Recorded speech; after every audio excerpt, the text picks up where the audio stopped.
മുത്തുനബിയുടെ സമുദായത്തിന് മാത്രം ഖാസായി നൽകിയത് 5 വഖത്ത് നമസ്കാരം കൂടിയാണ്. ഇങ്ങനെ ഓരോ പ്രവാചകന്മാരുടെ ഉണ്ട്, അതെല്ലാം കൂടി ഞാൻ പറയുന്നില്ല.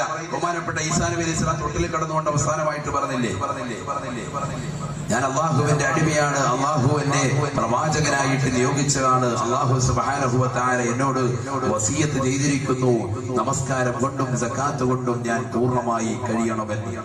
ബഹുമാനപ്പെട്ട ഈസാ നബി അലൈഹി സ്വലാമിന്റെ വാക്യമാണ് തൊട്ടിലിൽ കടന്നുകൊണ്ടുള്ള വാക്യം. ആ വാക്യത്തെ പരിശുദ്ധമാകുന്ന ഖുർആൻ എടുത്തുദ്ധരിക്കുന്നു. ഇങ്ങനെ എല്ലാ പ്രവാചകന്മാർക്ക് നിസ്കാരമുണ്ടായിരുന്നു. എന്തിനാണ് ഞാനിത് ഉൾപ്പെടുത്തിയത്? നിസ്കാരം എന്ന് പറയുന്ന കർമ്മം ഇന്ന് നമ്മുടെ മേൽ അടിച്ചേൽപ്പിക്കപ്പെട്ടതാണ്. വലിയൊരു ഭാരമായിട്ട് മുസ്ലിം സഹോദരങ്ങൾ മനസ്സിലാക്കുന്ന ഈ കാലഘട്ടത്തിൽ നമ്മൾ അറിയണം, നമ്മൾ പഠിച്ചു വെക്കണം. നിസ്കാരം എന്ന് പറയും നമുക്ക് മാത്രമുള്ളതല്ല, മുൻകഴിഞ്ഞു പോയ എല്ലാ അമ്പിയാക്കൾക്കുമുണ്ട്, അവരുടെ സമുദായക്കാർക്കുമുണ്ട്.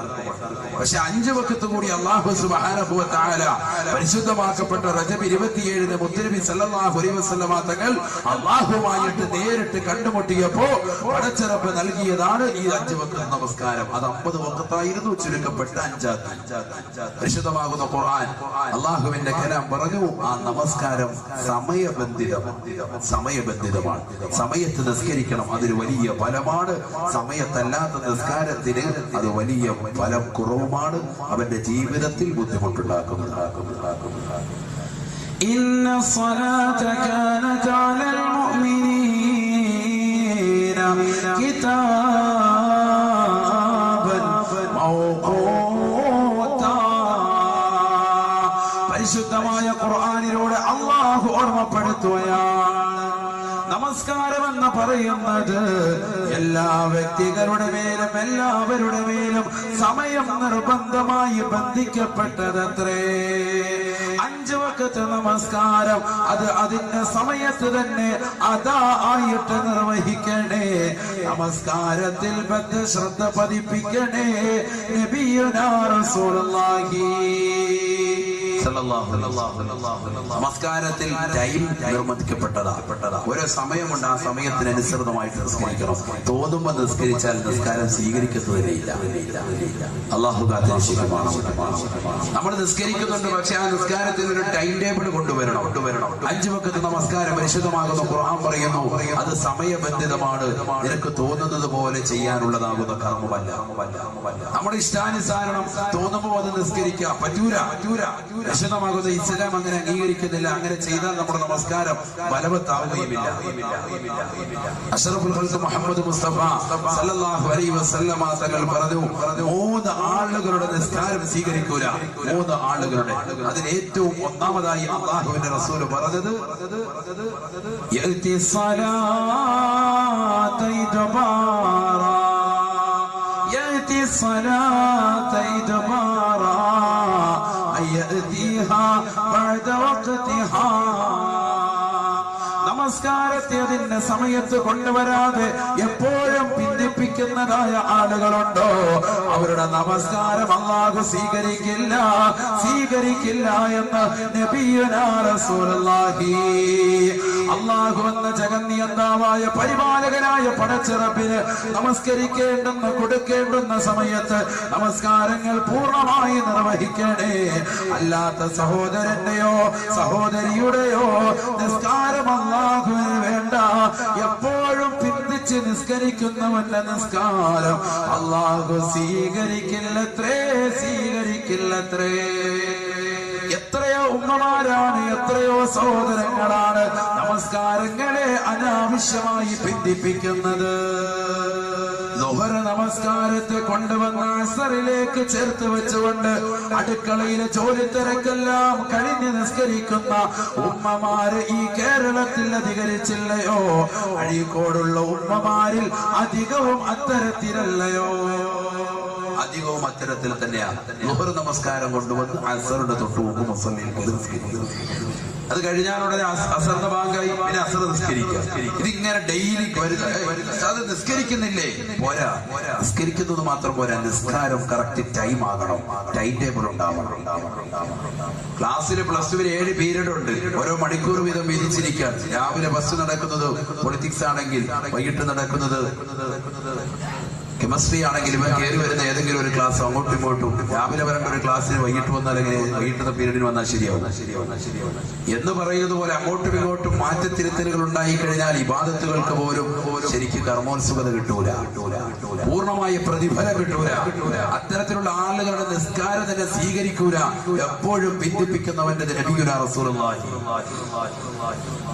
എത്രയോ ആളുകളുണ്ട് പരിശുദ്ധമാക്കപ്പെട്ട ദുഹർ നമസ്കാരവും അസറും മഗ്രിബും എല്ലാം കൊണ്ടുവന്ന് ഇശയുടെ കടയടച്ചതിന് ശേഷം ഇശാ നമസ്കാരം കഴിഞ്ഞിട്ട് നേരെ വന്ന് പള്ളിയിൽ വന്ന് നിസ്കരിക്കാം. ദുഹറും അസറും മഗ്രിബും എല്ലാം കൂടി ഒന്നിച്ച് ജമ്മാക്കി അങ്ങനെ നിസ്കരിച്ച് അടിച്ചു തീർക്കാം. അങ്ങനെ നിസ്കരിക്കുന്നവന്റെ നമസ്കാരം അള്ളാഹുവിന് വേണ്ട, അള്ളാഹു സ്വീകരിക്കൂല. സുബഹി നമസ്കാരം പരിശുദ്ധമാക്കപ്പെട്ട പള്ളിയുടെ അകത്തളകളിൽ നിന്ന് മിനാരങ്ങളിലൂടെ ബാങ്ക് വിളി കേട്ടിട്ട് ആ ബാങ്ക് വിളി കേൾക്കുന്ന സമയത്ത് കട തുറക്കാൻ വേണ്ടി ഇറങ്ങി പുറപ്പെടുന്നവൻ, ഇല്ലെങ്കിൽ കൊളസ്ട്രോൾ കുറയ്ക്കാൻ വേണ്ടി ഇറങ്ങി നടക്കാൻ വേണ്ടി ഇറങ്ങി പുറപ്പെടുന്നവൻ, ഇല്ലെങ്കിൽ അവൻ മത്സ്യം തേടിക്കൊണ്ട് കടപ്പുറത്തേക്കോ അല്ലെങ്കിൽ അങ്ങോട്ടോ കടലിനകത്തേക്കോ ഇറങ്ങിത്തിരിക്കുന്നവൻ, അവൻ നമസ്കരിക്കാതെ പോകുന്നുണ്ട് എങ്കിൽ അവൻ നമസ്കാരം പിന്നീട് നിർവഹിക്കുന്നത് ദുഹറിന്റെ തൊട്ടു മുമ്പ് വന്ന് പള്ളിയിൽ യാതൊരു മടിയില്ലാതെ ഉടുപ്പില്ലാതെ കൈമുക്ക് നിൽക്കുകയാണെങ്കിൽ പോലും അള്ളാഹുവിന്റെ നിസ്കാരം സ്വീകരിക്കൂല. ഇത് എപ്പോഴുമുള്ള പ്രവൃത്തിയാണെങ്കിൽ, അവന്റെ ആദത്താണെങ്കിൽ അള്ളാഹു നിസ്കാരം സ്വീകരിക്കൂല. അള്ളാഹു കാത്തിരക്ഷിക്കട്ടെ. നബി സല്ലല്ലാഹു അലൈഹി വസല്ലം തങ്ങൾ പറഞ്ഞു, യാതൊരുവിധ കാരണവുമില്ലാതെ ഒരു കാരണവുമില്ലാതെ നമസ്കാരത്തെ കൂട്ടിച്ചേർത്ത് നിസ്കരിക്കുന്നവൻ, അവന്റെ നമസ്കാരം അല്ലാഹു സുബ്ഹാനഹു വ തആല വലിയ പാപികളുടെ ഗണത്തിലാണ് ആ നമസ്കാരത്തെ പെടുത്തുക. ഖാല റസൂലുള്ളാഹി സ്വല്ലല്ലാഹു അലൈഹി വസല്ലം, മൻ ജമഅ ബൈന സ്വലാത്തൈനി ബിലാ ഉദ്ർ ഫഖദ് അതാ ബാബൻ അളീം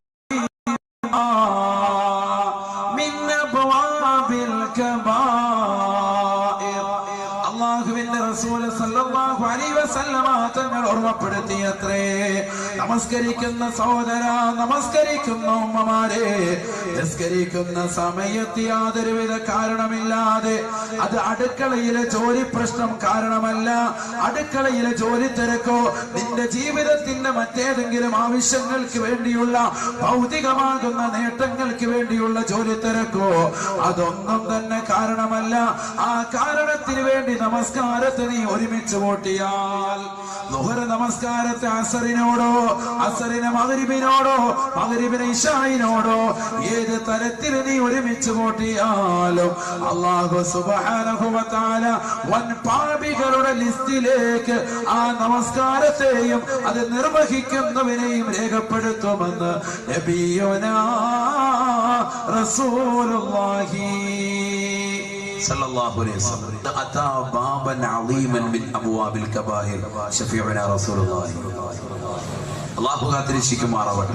നമ്മൾ നിസ്കരിക്കുന്നുണ്ട്, പക്ഷെ ആ നിസ്കാരം ഫലവത്തായില്ല എങ്കിൽ ആ നിസ്കാരം കൊണ്ട് നമ്മൾ എത്തിപ്പെടുന്ന കോലമാ അല്ലാഹുവിന്റെ റസൂൽ സല്ലല്ലാഹു അലൈഹി വസല്ലം തങ്ങൾ പറഞ്ഞു, വൻ പാപികളുടെ ലിസ്റ്റിൽ കള്ളു കുടിക്കുന്നവനെ പോലെ, വ്യഭിചരിക്കുന്ന പോലെ, ഹറാമ് പ്രവർത്തിക്കുന്നവനെ പോലെ ആയിത്തീരും എപ്പോഴും നമസ്കാരത്തെ കൂട്ടിച്ചേർത്ത് നിസ്കരിക്കണം. ഉമ്മമാര് മനസ്സിലാക്കിക്കോളെ, ദുഹർ നമസ്കാരത്തെ അസറിലേക്ക് കൊണ്ടുവന്ന് ഭിന്നിപ്പിക്കാൻ. എപ്പോഴും അങ്ങനെ തന്നെ ചെയ്തു കഴിഞ്ഞാൽ ആ നമസ്കാരം വൻ പാപികളുടെ ലിസ്റ്റിലേക്കാണ് എഴുതപ്പെടുക. അല്ലാഹു കാത്തിരക്ഷിക്കുമാറാവട്ടെ.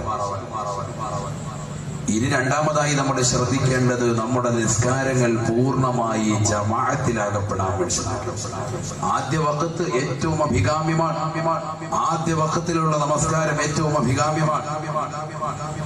ബഹുമാനപ്പെട്ട ഉമർ ബിൻ ഖത്താബ് റളിയല്ലാഹു തആല അൻഹു അദ്ദേഹത്തിന്റെ സ്വന്തം തോട്ടത്തിനുള്ളിലേക്ക് കടന്നു ചെന്നു. തോട്ടത്തിനുള്ളിൽ വിളവെടുപ്പ് നടത്തി തന്റെ തൊഴിലാളികൾക്ക് വേതനം നൽകി മഹാനവറുകൾ വെളിയിലേക്ക് ഇറങ്ങി വന്നപ്പോൾ സുബ്ഹാനല്ലാഹ് ഒന്നാം ജമാഅത്ത് അങ്ങ് നഷ്ടപ്പെട്ടു. ആദ്യ ജമാഅത്ത് നഷ്ടപ്പെട്ടു പോയി. فقال عمر بن الخطاب رضي الله تعالى عنه, ഉമർ ബിൻ ഖത്താബ് റളിയല്ലാഹു അൻഹു ഉടനെ പറഞ്ഞു അത്രേ, ഇന്നാ ലില്ലാഹി വ ഇന്നാ ഇലൈഹി റാജിഊൻ. ഒരു മുഅ്മിനായ മനുഷ്യന്റെ നാവിൻ തുമ്പിൽ ഒരു വിപത്തുണ്ടാകുമ്പോൾ, വിഷമമുണ്ടാകുമ്പോ, അവനൊരു നാശമുണ്ടാകുമ്പോ, വിനാശമുണ്ടാകുമ്പോ ബഹുമാനപ്പെട്ട ഉമർ ഇബ്നുൽ ഖത്താബ് റളിയല്ലാഹു അൻഹു പറഞ്ഞത്. കാരണം അദ്ദേഹത്തിന് ഏറ്റവും വലിയ നാശമായി, വിനാശമായി തോന്നിയത് അതാണ്. മഹാനവറുകൾക്ക് ആദ്യ ജമാഅത്ത് നഷ്ടപ്പെട്ടു. നമസ്കാരം കളായിട്ടില്ല. ആദ്യ ജമാഅത്തെ നഷ്ടപ്പെട്ടിട്ടുള്ളൂ, ഇനിയും ജമാഅത്തിന് സാധ്യതയുണ്ട്. എന്നിട്ട് പോലും മഹാനവരുകൾ പറയുന്നു ഇന്നാ ലില്ലാഹി വ ഇന്നാ ഇലൈഹി റാജിഊൻ. എന്നിട്ട് മഹാനായ ഉമർ ഇബ്നു ഖത്താബ് റളിയല്ലാഹു അൻഹു ഒരു വാക്യം പറഞ്ഞു. ആ വാക്യമാണ് ഏറ്റവും കൂടുതൽ പ്രസക്തം. ഉശഹിദുകും അന്നീ അഹദൈതു ഹായിതി ലിൽ മസാകീൻ കഫാറതൻ അന്നീ.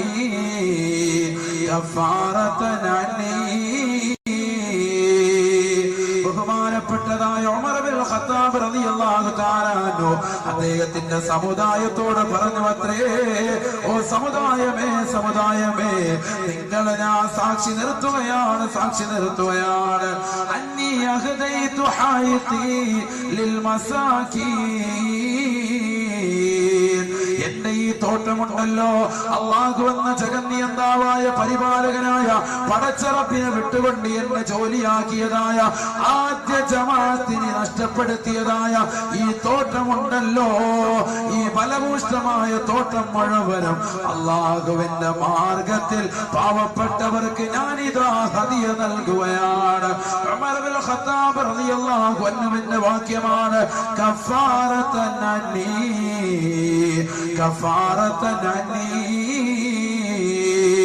നാളെ പടച്ചിറപ്പിന്റെ കോടതിയിലെത്തുമ്പോ, അല്ലാഹുവിന്റെ ദർബാറിലെത്തുമ്പോ ഈ നമസ്കാരം എനിക്ക് ഖളാ ആയതിന്റെ പേരിൽ അല്ലാഹു എന്നെ പിടിച്ചു നിർത്താൻ പാടില്ല. ആദ്യ ജമാഅത്ത് നഷ്ടപ്പെട്ടു പോയതിന്റെ പേരിൽ അല്ലാഹു എന്നോട് ചോദ്യം ചെയ്യാൻ പാടില്ല. അതിനു വേണ്ടി പ്രായച്ചിത്തമായിട്ട് ഈ പാവപ്പെട്ട ഉമർ എന്നെ ഏതൊരു വസ്തുവാണ് ജോലിയാക്കിയത്, ആ തോട്ടം മുഴുവനും പാവപ്പെട്ടവർക്ക് ഇതാ ഹദിയയായി കൊടുക്കുന്നുവെന്ന് ഉമർ ഇബ്നുൽ ഖത്താബ്. സഹോദരങ്ങളെ ചിന്തിച്ചിട്ടുണ്ടോ? സഹോദരിമാരെ ചിന്തിച്ചിട്ടുണ്ടോ? കല്യാണത്തിന്റെ പേരിൽ നമസ്കാരങ്ങൾ പാഴാക്കുന്നില്ലയോ? മൈലാജി കല്യാണത്തിന്റെ പേരിൽ നമസ്കാരങ്ങൾ എത്രയാ പാഴാക്കുന്നത്? കേവലം വീട്ടിലൊരു നിക്കാഹ് വന്നതിന്റെ പേരിൽ, അതിന്റെ പേരിൽ പർച്ചേസിന് വേണ്ടി ടെക്സ്റ്റൈൽസുകൾ പോകുമ്പോ എത്രയെത്ര നമസ്കാരങ്ങളാണ് ഉമ്മമാര് നിഷ്ഫലമാക്കുന്നത്?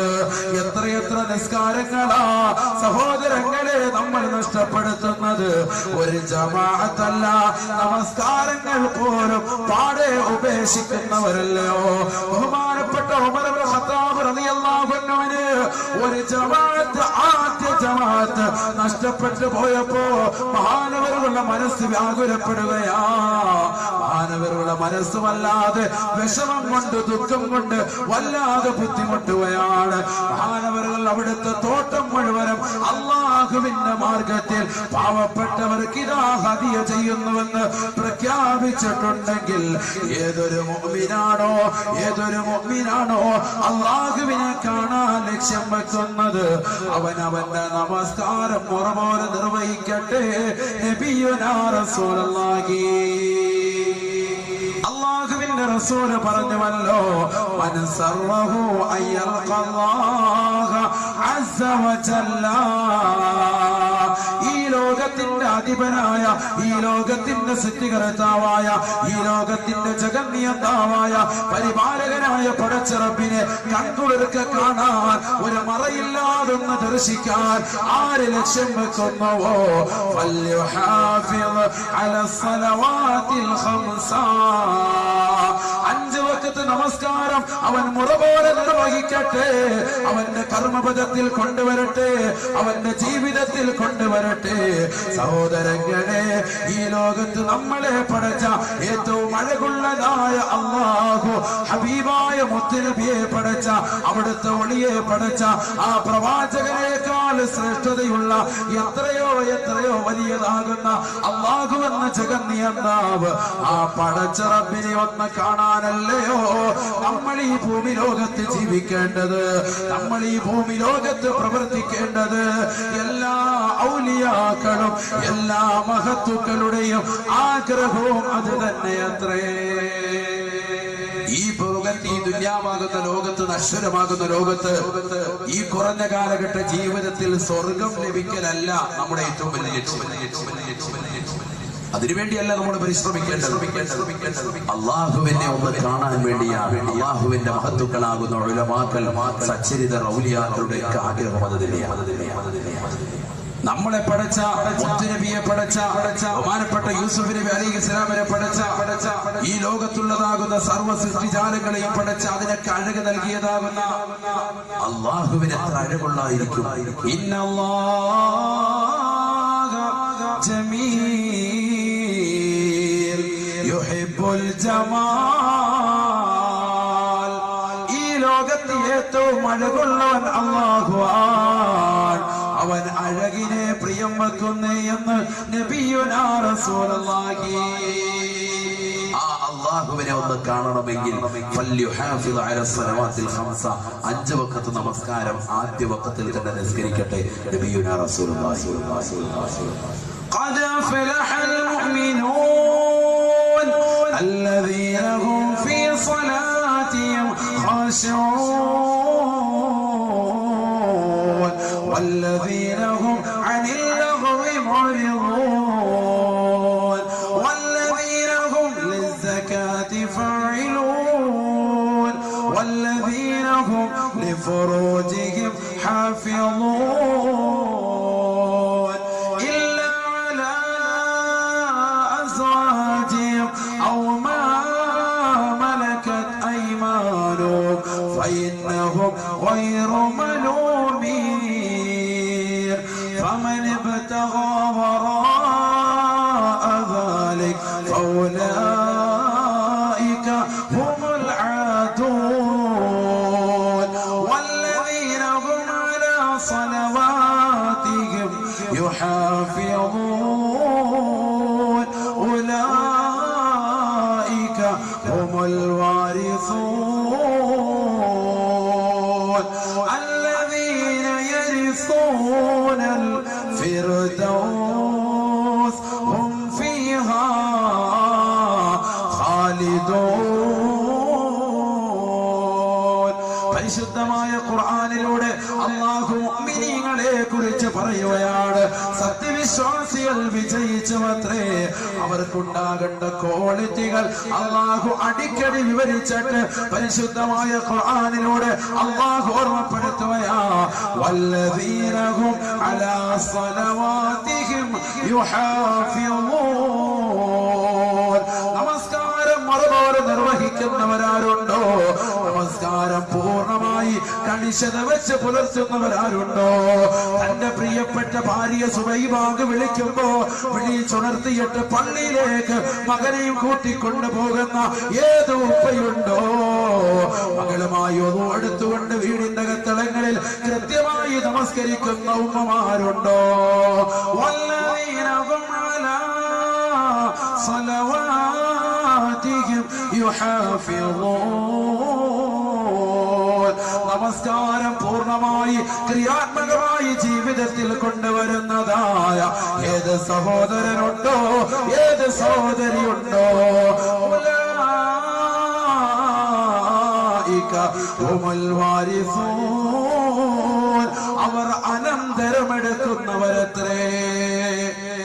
ഉമ്മ മരണപ്പെട്ട് കഴിയുമ്പോ ഉമ്മയുടെ കാതിൽ കിടക്കുന്ന കമ്മലോ, ഉമ്മയുടെ കയ്യിലുള്ള വളകളോ, ഉമ്മയുടെ കാലിൽ അണിഞ്ഞിരിക്കുന്ന പാദസരോ അല്ല. അവർ അനന്തരമെടുക്കുന്നത് അവർ തന്റെ പരിശുദ്ധമായ സ്വർഗമാണ്. അല്ലദീന യരിസൂനൽ ഫിർദൗസ് എന്ന സ്വർഗമാണ്. പരിശുദ്ധമാക്കപ്പെട്ട ഫിർദൗസ് എന്ന സ്വർഗമാണ് അവർ അനന്തരമെടുക്കുന്നത്. നമസ്കാരം ആദ്യമൊക്കത്തിൽ നിസ്കരിക്കുന്നു.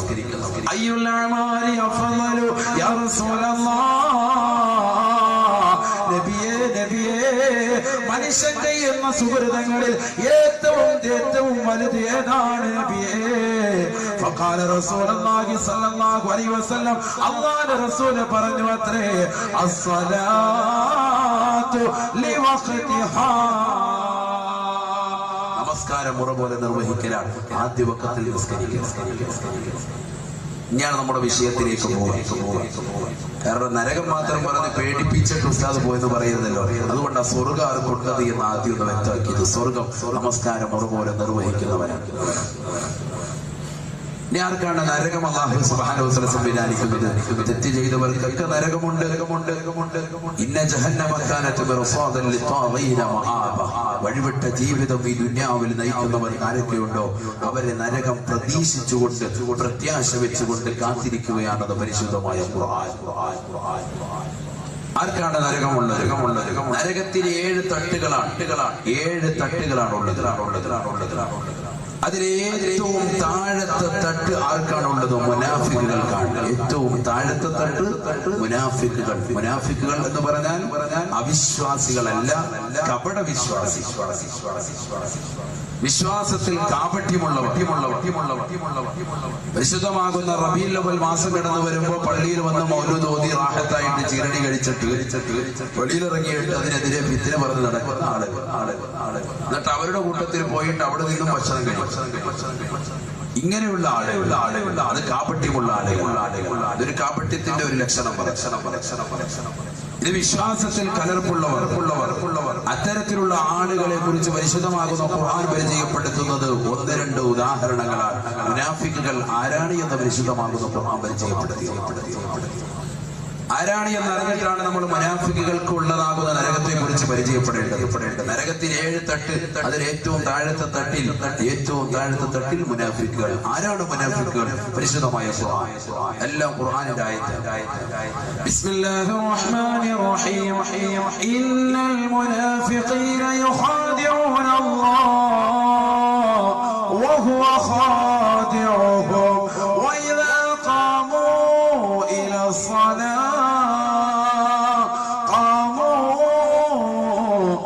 الصلاة يراءون الناس ولا يذكرون الله إلا قليلا مذبذبين بين ذلك لا إله هؤلاء ولا إله هؤلاء. പരിശുദ്ധമായ ഖുർആനിലൂടെ അല്ലാഹു വന്ന ജഗന്നിയന്താവ് ഓർമ്മപ്പെടുത്തുകയാണ്. നിശ്ചയം മുനാഫിക്കുകളായ ആളുകൾ അവരുടെ വിശ്വാസം കൊണ്ട്, അവരുടെ പ്രവർത്തനം കൊണ്ട്, അവരുടെ ആദർശം കൊണ്ട് അല്ലാഹുവിനെ വഞ്ചിക്കാനാണ് ശ്രമിക്കുന്നത്. പക്ഷേ വഹുവ ഖാദിഉഹും, അല്ലാഹുവാണ് അവർക്ക് കുതന്ത്രം ചെയ്യുന്നത്. അവരുടെ വഞ്ചനയ്ക്ക് തിക്തമായ പ്രതിഫലം അല്ലാഹുവാണ് കൊടുക്കുന്നത്. അല്ലാഹു അവർക്ക് കുതന്ത്രത്തിലും وإذا قاموا إلى الصلاة. ആരാണ് മുനാഫിക്കുകൾ? ആരാണ് കപട വിശ്വാസികൾ? അവർ നമസ്കാരത്തിന് നിന്ന് കഴിഞ്ഞാൽ മടിയന്മാരും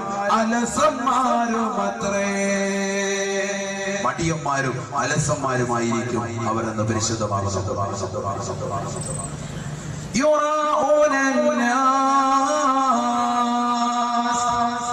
രണ്ടാമതായി വിശുദ്ധമായ ഖുർആൻ പറയുന്നു, അവർക്കുണ്ടാകുന്ന ക്വാളിറ്റി, അവർക്കുണ്ടാകുന്നതായ ആദർശത്തിലുള്ള വൈരുദ്ധ്യം, അവർ ജനങ്ങളെ കാണിക്കാൻ നിസ്കരിക്കുന്നവരത്രേ.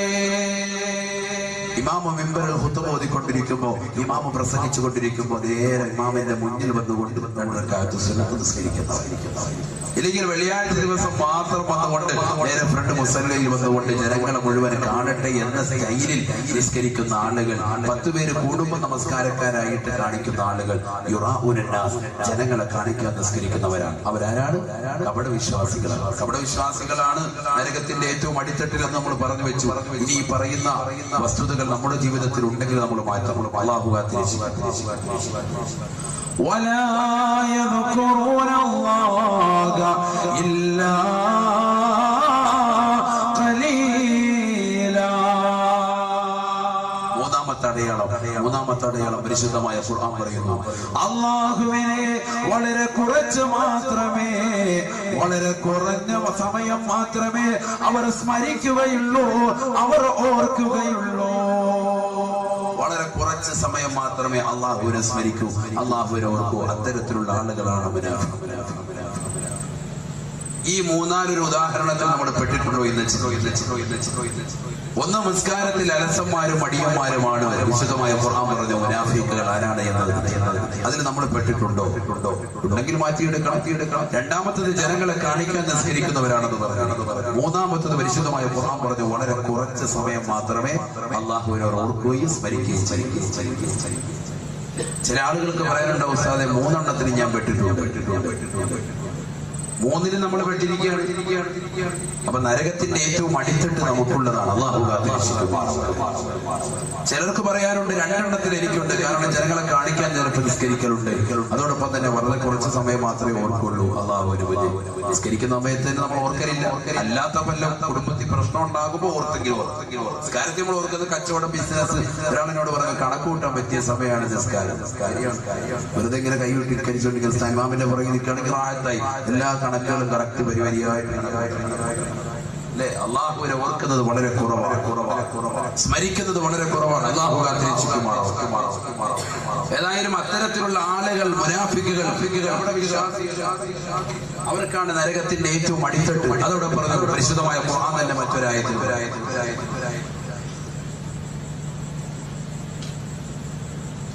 ഇന്നൽ മുനാഫിഖീന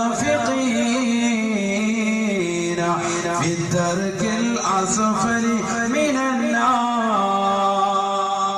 വലാ തജിദ ലഹും നസീറാ. പരിശുദ്ധമായ ഖുർആനിലൂടെ അല്ലാഹു എന്ന ജഗന്നിയന്താവ് ഓർമ്മപ്പെടുത്തുകയാണ്.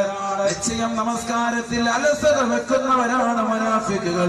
നമസ്കാരത്തിൽ ബദ്ധശ്രദ്ധ പതിപ്പിക്കാതെ ജനങ്ങളെ കാണിക്കാൻ നിസ്കരിക്കുന്നവരാണ് കപട വിശ്വാസികൾ. വളരെ കുറച്ച് മാത്രമാണ് അല്ലാഹുവിനെ സ്മരിക്കുന്നവർ. അങ്ങനെയുള്ള മുനാഫിക്കുകൾ ഫിദ്ദർകിൽ അസ്ഫലി മിനന്നാർ, നരകത്തിന്റെ ഏറ്റവും താഴത്തെ അടിത്തട്ടിലാണെന്ന് പരിശുദ്ധ ഖുർആൻ.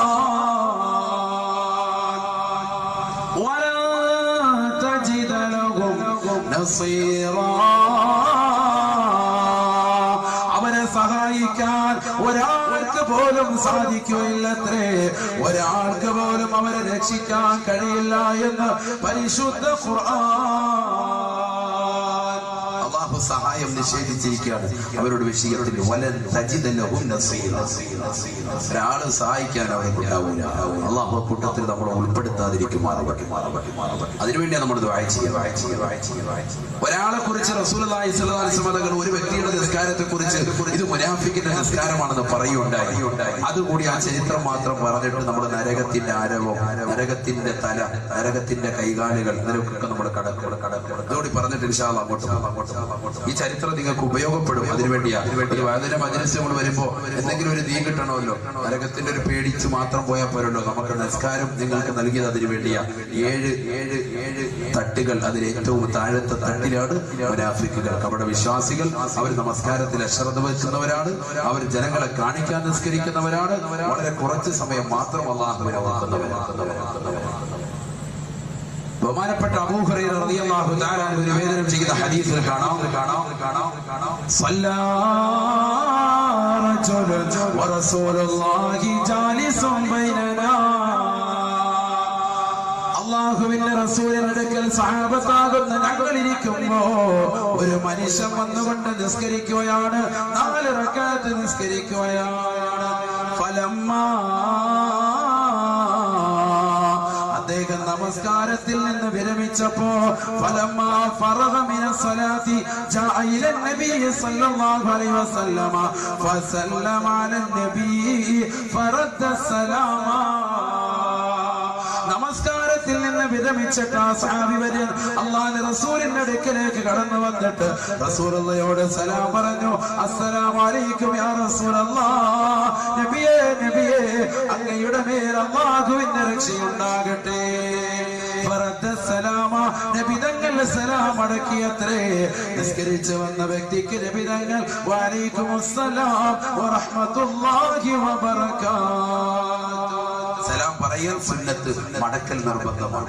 അയാൾ കേൾക്കുന്ന രീതിക്ക് തന്നെ മടക്കണം. കേൾപ്പിച്ചാണ് സലാം പറ. അതാണ് മസ്അല. നബി സല്ലല്ലാഹു അലൈഹി വസല്ലം തങ്ങൾ സലാം അടക്കിയിട്ട് ഇദ്ദേഹത്തോട് പോകുമ്പോൾ അല്ലാഹുവിന്റെ റസൂൽ തിരിച്ചു വിളിച്ചിട്ട് പറഞ്ഞു സല്ലി ഫഇന്നക ലം തുസല്ലി, മോനെ നീ നിസ്കരിക്കടാ, നിന്റെ നമസ്കാരം ശരിയായിട്ടില്ലെന്നല്ല, നീ നിസ്കരിച്ചിട്ടില്ല.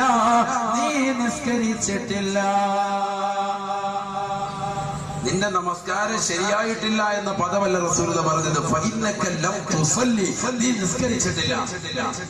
സഹാബത്തെല്ലാം ഞെട്ടിത്തെറിച്ചു പോയി. അഷ്റഫുൽ ഖൽഖ് മുഹമ്മദ് മുസ്തഫ സല്ലല്ലാഹു അലൈഹി വസല്ലമ തങ്ങളും ഞങ്ങളും അടങ്ങുന്ന ഒന്നടങ്കം സഹാബത്തെ കിറാമും എല്ലാവരും കണ്ടതാണ് ഈ സഹാബി വരി വന്ന് നിസ്കരിക്കുന്നത്.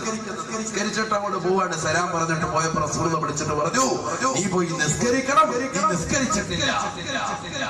ഈ മനുഷ്യൻ എന്താണെന്ന് പോലും ചോദിക്കുന്നില്ല. അതമുള്ള മനുഷ്യനാ. ആ മനുഷ്യൻ നേരെ പോയി നിസ്കരിക്കാൻ നിന്നു. വീണ്ടും കൈകെട്ട് നിസ്കരിച്ചു. 4 റക്അത്ത് നിസ്കരിച്ച് വീണ്ടും തിരിച്ചു വന്നു. അല്ലാഹുവിന്റെ റസൂലിനോട് വീണ്ടും സലാം ചൊല്ലി. നബി തങ്ങൾ സലാം അടക്കിയത്രേ. അല്ലാഹുവിന്റെ റസൂൽ വീണ്ടും പറഞ്ഞു അത്രേ സല്ലി ഫഇന്നക ലം തുസല്ലി, നിസ്കരിക്കും മോനെ, നീ നിസ്കരിച്ചിട്ടില്ലടാ. സഹാബി വരിന് ആശ്ചര്യം കൊണ്ട് എന്താണ് പറ്റിയത്? ഈ മനുഷ്യൻ വീണ്ടും പോയി നിസ്കരിക്കാതെ ചോദിക്കുന്നില്ല കാര്യം. അതാണ് അദബ് എന്ന് പറയുന്നത്, ഗുരുത്വം എന്ന് പറയുന്നത്. അദബ് എന്ന് പറയുന്നത് അതാണ്. മദ്രസ കലാലയങ്ങളിൽ നിന്ന് ഈ അദബ് കിട്ടുകയുള്ളൂ. പരിശുദ്ധമാക്കപ്പെട്ട ദീനി കലാലയങ്ങളിൽ നിന്ന് ഇന്ന് അന്യമായി കൊണ്ടിരിക്കുന്ന കാലഘട്ടമാണ്. സമസ്ത കേരള ജമീയത്തുൽ ഉലമയുടെ മദ്രസയിൽ പഠിക്കാൻ വേണ്ടി മക്കളെ പറഞ്ഞേക്കുന്ന മാതാപിതാക്കൾ 5 വയസ്സെത്തും അല്ലെങ്കിൽ 5ാം ക്ലാസ്സിലേക്ക് പെൺകുട്ടികൾ എത്തുമ്പോ ആ മകളുടെ കൈക്ക് പിടിച്ചുകൊണ്ട് എന്റെ മകൾക്ക് പ്രായപൂർത്തിയെത്തി എന്ന് പറഞ്ഞുകൊണ്ട് MBBS-നും എഞ്ചിനീയറിംഗിനും സ്കൂൾ തലത്തിന്റെ ഉത്തുംഗമാകുന്ന മേഖലകളിലേക്ക് മക്കളെ വിരാജിപ്പിക്കാൻ വേണ്ടി താല്പര്യപ്പെടുന്ന മാതാപിതാക്കൾ ഗൗരവത്തിൽ പഠിക്കട്ടെ. അഷ്റഫുൽ ഖൽഖ് മുഹമ്മദ് മുസ്തഫ സല്ലല്ലാഹു അലൈഹി വസല്ലമ തങ്ങൾ അങ്ങകലെ മദീനത്തെ പള്ളിയുടെ മുറ്റത്തിരുന്നുകൊണ്ട് തന്റെ പ്രിയപ്പെട്ട 70ഓളം അസ്ഹാബ് സുഫയ്ക്ക് പറഞ്ഞു കൊടുത്തതാകുന്ന ദീനിന്റെ പ്രഭകൾ ഇന്ന് ആത്മീയമാകുന്ന കലാലയങ്ങളിൽ മുതഅല്ലിമീങ്ങൾ ഇൽമു നേടുന്നതിലൂടെ മദ്രസ കലാലയങ്ങളിൽ നിന്ന് പാവപ്പെട്ട മക്കൾ ഇൽമു പഠിക്കുന്നത് പോലെ ലോകത്തെവിടെയും വിജ്ഞാനം പഠിക്കുന്ന മറ്റൊരു കലാലയമില്ല. മദ്രസയിലേക്ക് പറഞ്ഞുവിടുന്ന നമ്മുടെ പ്രിയപ്പെട്ട മക്കളുടെ കൈ പിടിച്ചുകൊണ്ട് ആദ്യമായി പഠിപ്പിക്കുന്നത് ഗുരുത്വം വേണം. നീ മതബോധമുള്ളവരാകണം. നിന്റെ പ്രിയപ്പെട്ട മാതാപിതാക്കളെ ഉമ്മയും ഉപ്പയും നീ ബഹുമാനിക്കണം. നിന്റെ മാതാപിതാക്കളെ കണ്ടാൽ നീ ബഹുമാനിക്കണം. അവരുടെ മുന്നിൽ നീ നടക്കാൻ പാടില്ല. അവർ സംസാരിക്കുമ്പോൾ നീ ഉച്ചത്തിൽ സംസാരിക്കാൻ പാടില്ല. അവർ സംസാരിക്കുന്നതിനിടയിൽ കയറി നീ വർത്തമാനം പറയാൻ പാടില്ല. ഗുരുത്വമുള്ളവനാകണം. ആദ്യത്തെ കൂട്ടക്ഷരം പഠിപ്പിക്കുന്നത് ഉസ്താദ് ഒരു പ്രഥമ മുഅല്ലിം കൈപിടിച്ചുകൊണ്ട് കുട്ടിക്ക് എഴുതി കൊടുക്കുന്ന പാഠമതാണ്.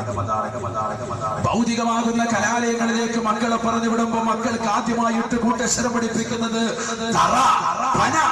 ഈ തറ പോലെ വളർന്നോ പന പോലെ ആയിക്കോ ചിന്തിക്കണം നമ്മൾ. നീ തറയായിക്കോണം, നീ പന പോലെ വളർന്നോണം എന്ന അർത്ഥം ധരിക്കുന്നതാകുന്ന വാക്യങ്ങളാണ്. ഒരക്ഷരത്തിൽ അങ്ങനെ അല്ലെങ്കിൽ പോലും, ഒരർത്ഥത്തിൽ അങ്ങനെ അല്ലെങ്കിൽ പോലും ആ തലത്തിലേക്ക് പോകുന്ന ഗൗരവത്തിൽ ഭൗതികമാകുന്ന വിദ്യാഭ്യാസം പോകുമ്പോ എന്റെ പ്രിയപ്പെട്ട ഉപ്പമാരോടും ഉമ്മമാരോടും എനിക്ക് ആദ്യമായും അവസാനമായിട്ടും ഉമ്മനും ഉസ്താദിനെ നിങ്ങളോട് ഓർമ്മപ്പെടുത്താനുള്ളത് ഭൗതികമാകുന്ന വിദ്യാഭ്യാസം നിങ്ങൾ കൊണ്ടുപോയിക്കോളിൽ. പക്ഷേ മാന്യനായ തരുവാ ഉസ്താദ് പറഞ്ഞതുപോലെ ഭൗതിക വിദ്യാവാഹനം കൊള്ളാമടോ, ആത്മീയ വിദ്യയാണ് അതിന്റെ ബ്രേക്കടോ. ആത്മീയ വിദ്യയാണ് അതിന്റെ ബ്രേക്ക്. ആ ആത്മീയ വിദ്യാഭ്യാസത്തിൽ ഊന്നിക്കൊണ്ടുള്ളതാകുന്ന ഭൗതിക വിദ്യയെ നമ്മുടെ മക്കൾക്ക് കൊടുക്കാമോ? നിങ്ങൾക്കറിയോ എന്ന് എനിക്കറിയില്ല. ഇന്ന് ഈ കൊച്ചു കേരളത്തിൽ മംഗലാപുരത്ത് നിന്ന് എല്ലാ ദിവസവും ഡെയിലി ബാംഗ്ലൂരിലേക്ക് ഒരു യാത്ര തിരിക്കുന്ന ഒരു ബസ്. ആ ബസ്സിൽ 8:30 മണിക്ക് 9 മണിയാവുമ്പോ യാത്ര തിരിക്കുന്നതാകുന്ന ബസ്സിൽ 17ഉം 18ഉം വയസ്സുള്ളതാകുന്ന പെൺകുട്ടികളെ സ്വത്തെടുത്തുള്ള സീറ്റിലേക്ക് കൊണ്ടുവന്ന് സമ്മാനിക്കുന്ന, അതിനുവേണ്ടി പൈസ അടച്ചു കഴിഞ്ഞാൽ അതിന് അളവിന് വേണ്ടി സമ്മതിക്കുന്നതാകുന്ന ലൈംഗികമാകുന്ന വേഴ്ചകൾക്കെല്ലാം ആ പെണ്ണിന്റെ ശരീരത്തിൽ തൊട്ടുരുമ്മിയിരിക്കാനും വർത്തമാനം പറയാനും നേരം വെളുക്കുന്നത് വരെ ബാംഗ്ലൂരിൽ എത്തുന്നവരെയുള്ളതാകുന്ന സമയങ്ങളിൽ കൊച്ചു സല്ലാപങ്ങളുമായിട്ട് പോകുവാനുള്ള ഒരു അവസരം ഈ കൊച്ചു കേരളത്തിൽ നിന്നുള്ള യാത്ര തിരിക്കുന്ന വാഹനങ്ങൾ കൊടുക്കുന്നുണ്ടെങ്കിൽ എവിടെ എത്തി നമ്മുടെ മുസ്ലിം സഹോദരങ്ങൾ? നമ്മൾ പഠിച്ചു വെക്കണം. നമ്മുടെ മക്കളെ ബാംഗ്ലൂരിലേക്കും നമ്മുടെ മക്കളെ മാംഗ്ലൂരിലേക്കും നമ്മുടെ മക്കളെ മംഗലാപുരത്തേക്കും ഒക്കെ വണ്ടി കയറ്റി വിടുമ്പോ ഭൗതികമാകുന്ന കലാലയത്തിന്റെ ഉത്തുംഗമാകുന്ന മേഖലകൾ പിടിച്ചിട്ട് നാടിന് അഭിമാനമായിട്ട് കടന്നു വരണമെന്ന് ആശ വെച്ചുകൊണ്ട് മദ്രസ പ്രസ്ഥാനങ്ങളെ തള്ളിപ്പറഞ്ഞ് സമസ്തയുടെ ഒലമാക്കളെ ചീത്ത വിളിച്ചിട്ട് ദീനീ കലാലയങ്ങളിൽ നിന്ന് മക്കളെ മുഖത്തടിച്ചതുപോലെ സാധുമാരോട് വർത്തമാനം പറഞ്ഞിട്ട് കൊണ്ടുപോകുന്ന എന്റെ പ്രിയപ്പെട്ട മാതാപിതാക്കൾ പഠിച്ചു വെക്കി ആ മക്കള് നാളെ നമുക്കെതിരെ തിരിയുന്ന ഒരു കാലഘട്ടം വരും. അള്ളാഹു കാത്തിരക്ഷിക്കുമാറാവട്ടെ.